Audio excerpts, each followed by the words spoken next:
This is 9th standard geography lesson number 3, exogenetic processes part 1. Many primary and secondary landforms are formed due to the internal movements. For example, continents are formed, then mountains, plateaus, plains, etc. Now these are the landforms, okay. And weathering is the term, or that is breaking or weakening of rocks is a natural phenomenon. It is known as weathering, okay. There are 3 types of weathering: mechanical weathering, chemical weathering, biological weathering. Then in this mechanical, let's see what about first one, that is mechanical weathering. It occurs mainly because of following reasons. There are certain reasons why this mechanical weathering occurs. First is temperature, then is frost, then is crystal growth, then the release of pressure, then water, then cumulative effect of temperature and water. Now in this, temperature is if we are looking at temperature, what it is, that is due to change in temperature, the minerals in the rocks expands and contracts gradually. As a result, cracks develop in rocks. So there are cracks in rocks, and what happen? They break. In areas where the diurnal range of temperature is higher, weathering of this type is common. For example, it is very common in hot desert. So this hot desert is there. So here you can find that temperature is playing a very important role. And what happens? The minerals in the rock expands and contracts gradually. So sometimes there are cracks also. It develops in the rocks and they break. Okay. So this is where the temperature is higher. This type of thing is very common. This type is very common, and it is common where? In hot desert. So we can see there are sand is there mostly. Then it is what? Then the next is frost. In areas where the temperature drop below 0 degrees Celsius for quite some time, the water accumulated in cracks and crevices in the rocks freezes. This leads to tension in the rocks and they shatter. So what happens when the temperature drops below 0 degree? So what it is, the water, in the cracks, it get accumulated. We know that if the temperature drops, the water gets solid. In the solid form it changes. And if there are cracks in rocks, what happens? The water is, if it is present there, it also freezes, and this leads to tension in rocks and they shatter. They shatter means they shake and they break. Okay. So next is crystal growth.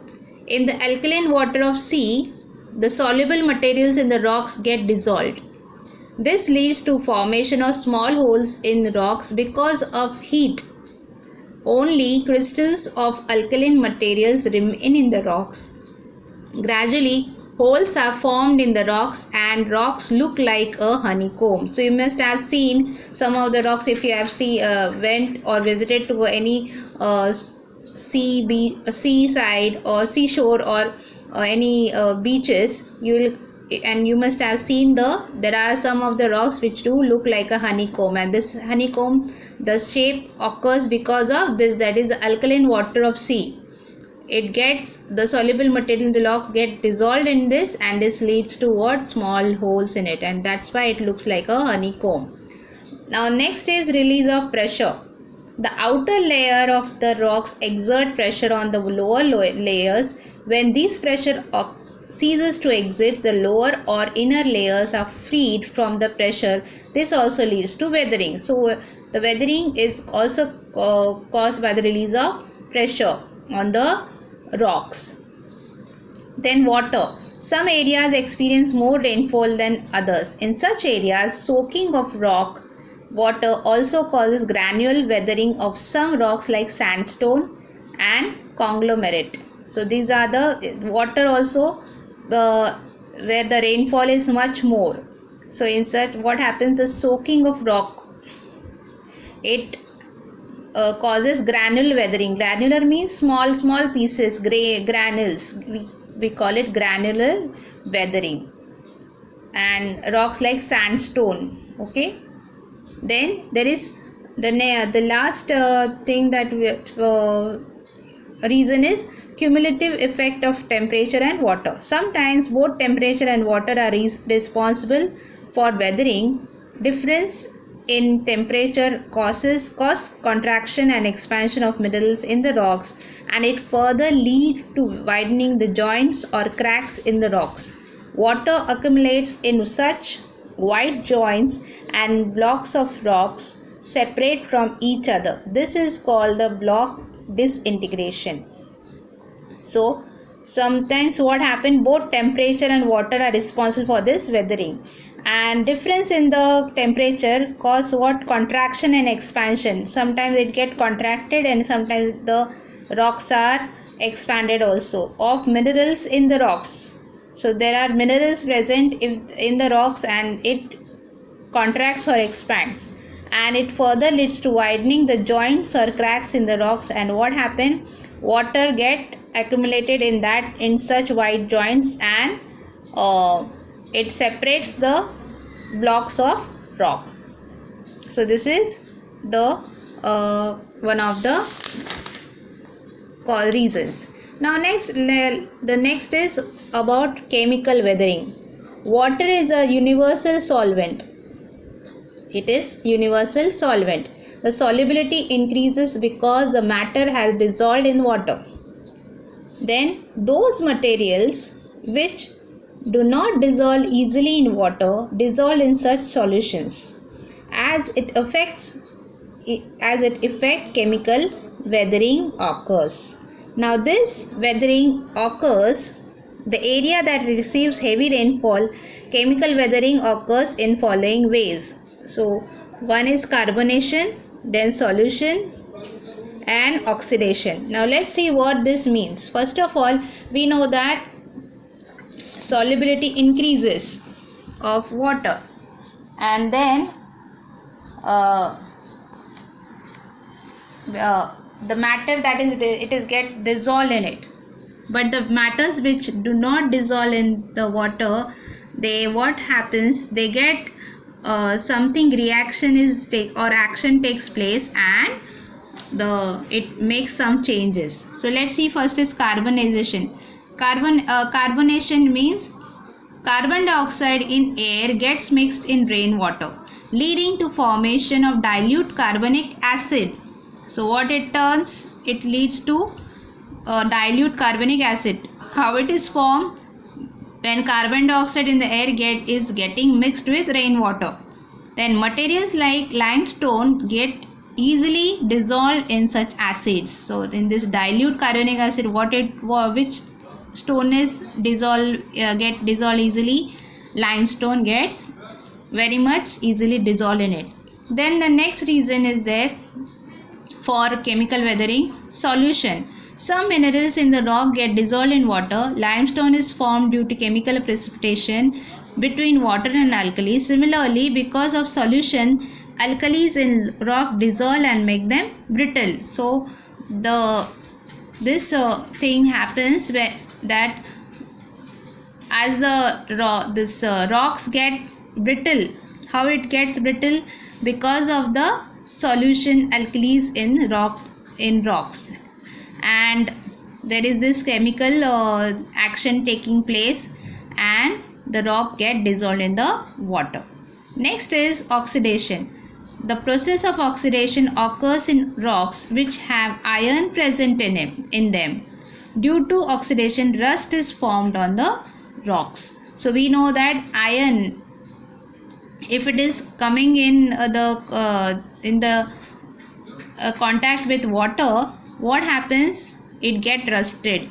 If you keep iron nail also somewhere and there is all wet there, or there is water there, or it, so what happens, or the weather is sometimes during rainy season, you will see that the iron rust, it get rust. So the process of oxidation occurs in rocks also, which have iron present in them, and due to oxidation, rust is formed on rocks. So you can see rust literally on the rocks. The next thing that we are going to see is about biological weathering. Now, biological weathering occurs due to human beings, animals, plants. Trees grow in cracks and crevices of rocks, of old forts or buildings. You must have seen that some trees grow, or some this in cracks of the buildings or forts. So roots of trees grow bigger, they create tension in rocks and start breaking them. So what happens? Roots, because of the roots, they can break the walls easily, and they can break the rocks also easily. Rats, mice, rabbits, etc. make burrows in ground.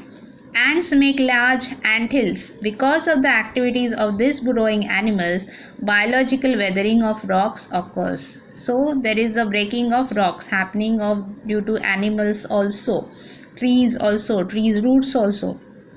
Then algae, moss, lichen and other flora grow in rocks. They also help in biological weathering. So you must have seen sometimes there are these algae, moss, lichen. These are all growing, other flora growing in rocks, and they also help in this biological weathering. Now let's see about this mass movement. The weathered rock materials start moving along the slopes due to gravity and accumulate near the foothills or the gentler slopes. Gradually, the weathered particles form a conical heap at foothills. The process of moving down of weathered particles due to gravity alone is called mass movement or mass wasting. There are landslidings are there, rock falls are there. Then these are rapid movements. So sometimes you can see that on the roads, in ghats and all, you can see that the roads are there, and you will find sometimes there is a big landsliding or rocks coming down. It mostly happens during the rainy season, so that's why they give the warnings to all the people, those who go and travel through these ghat areas, regions. Then there is erosion like weathering and mass movement. Erosion is also external process. Erosion occurs through various agents. Wind, running water, glaciers, seawater and groundwater causes erosion. That is, it takes the mud particle, soil particle from one place to another. So wind is the one of the agent, running water is the one of the agent, glaciers are there, then seawater and groundwater. So these are how the different types of weathering is mentioned in this lesson.